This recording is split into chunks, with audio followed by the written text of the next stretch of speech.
Let's just talk a little bit about the new thing that's coming out, Batman Gotham Knight. So that's a bridge between Batman Begins and Dark Knight, correct? It's the early.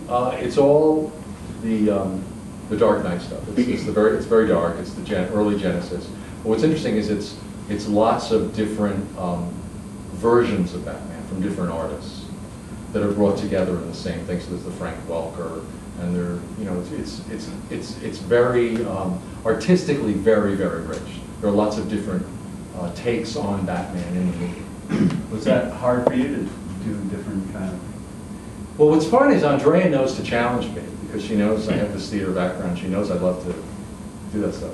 So rather than doing all one voice and all one, which a lot actually want to do, I like to actually jump back and forth between the voices. And that's why I mentioned Perchance to Dream before. It's one of my favorite episodes because I did young Bruce Wayne, old Bruce Wayne Sr., the father, Batman, and Batman when he's drugged. And each of the five characters had to be distinctly different, but consistent. And I did it in real time. Wow. Which only the people involved in making it know that. Yeah. But it was a blast to do it in real time, to sort of jump back and forth between the different voices. I still don't think you can read books and dreams because of that episode. Can't. Is that made up? Or I feel like when I dream, I'm like, read a book. See if it's true. I never. How's that working out for you? That's long nights. Long sleeps. And that is premiering at Wizard World Chicago, right, in June? Yeah, on June 28th. Cool. And do you get to go to that? I get to go. I don't know. They, of course, won't pay me for it. Cool. Well, let's move on with our first section, which we like to call the stack. All right, first thing we're going to talk about quickly. Yeah, that's all we have to say. This is written by Paul Dini, coincidentally. Awkward. What do you guys think about this? Counting down 52 or 51 issues, I don't even remember. Pete, you deserve the lead. Like, I told you it was going to suck from the beginning. Well, the thing is, we had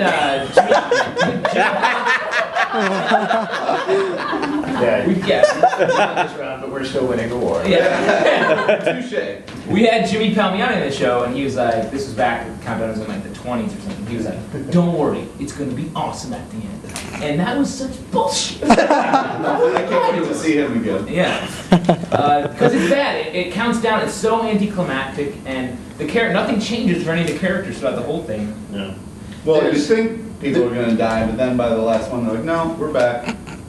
Just back to normal. It's like they tried to make the story bad. It's the last issue here. There's several pieces of dialogue where they're actually calling out how bad it is. That they're like, "Wow, that was a really long time. Can we just get this over with already?" There's characters who literally say, "Can we just get this over with?"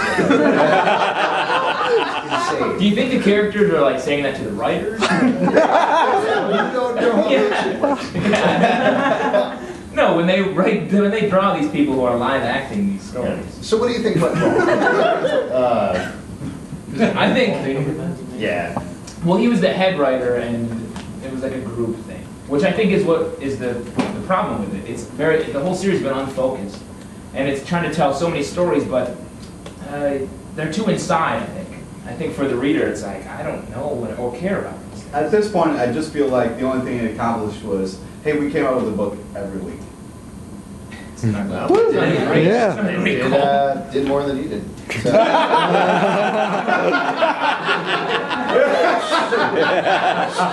Let's move on to talk about Mighty Avengers number 12. Yeah. This is following the Secret Invasion storyline. What do you guys think about this? Great. Finally, a little bit of what Nick's been up to, and it's fantastic. Yeah. Basically, if you haven't been following it, Skrulls are taking over the Marvel Universe. Skrulls being shape-changing aliens, if you're really not following it. Marvel Universe being a comic. Comic books. You guys didn't want to come to this show.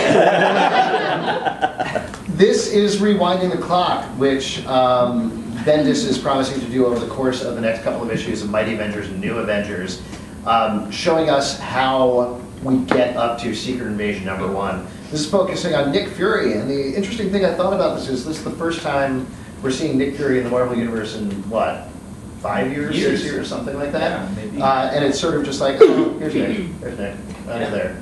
He's been around, he's been busy. He's been setting up all this stuff. Yeah. I mean, the big reveal is the last 2 pages. He's standing in front of a big wall with a bunch of characters on it, and some of them are circled in different colored inks, which means he has 2 different pens. That's all I know. That's all I know. Or one of those pens that you can click twice. Yeah, he just hasn't gotten to the green yet or the black. Yeah. Something to think about. Yeah, well, that's the key to Secret Invasion. But I like the way this story's unfolding. It's very reminiscent of Battlestar Galactica, which is kind of frustrating, but I think it's going to be good. Well, I mean, on that token, it's also reminiscent of, like, Invasion of the Body Snatchers. Yes. Bullshit! Definitely, right? Yeah. This is All right, let's move on and talk about Batman. Yeah. Do you any Batman comics at all? Would you mind maybe reading a couple?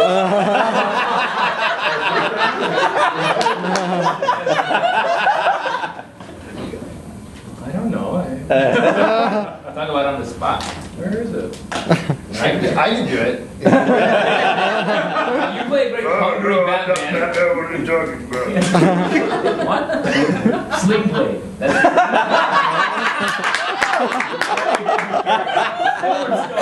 Some people call it boomerang. I call it a batarang.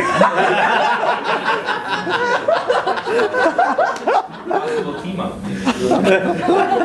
This is sort of the prelude to the Batman RIP storyline, which is probably not actually going to kill off Batman. What? Surprise. What?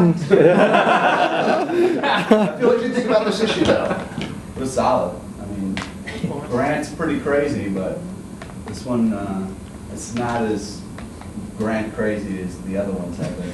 Well, I feel like, I wonder what goes on in Grant's mind. Because he tells stories where a lot of crazy stuff happens, but this one is such a departure from all the other ones.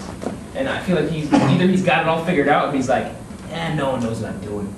Just do this. Just this part with Bruce Wayne now.